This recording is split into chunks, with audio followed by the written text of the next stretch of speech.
আমি কোনো এক্সপার্ট নই, তবে ফ্রি টিপস দিচ্ছি। মানা না মানা সেটা আপনার ব্যাপার।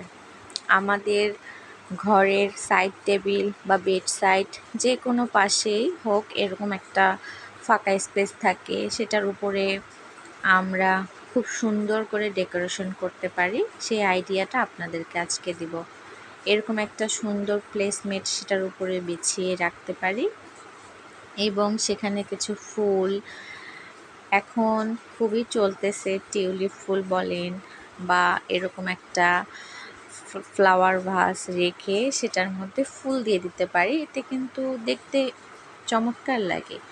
এবং টিপস নাম্বার 2 হচ্ছে, আমাদের চাবি ঘরের যে কোনো জায়গায় ছড়িয়ে ছিটিয়ে আমরা রাখি, অনেক সময় ভুলেও যাই। এগুলো তো ছোট ছোট জিনিস, হাট করে মনে থাকে না আমাদের। তাই এরকম একটা ছোট্ট ঝুড়ি যদি রাখি আমরা,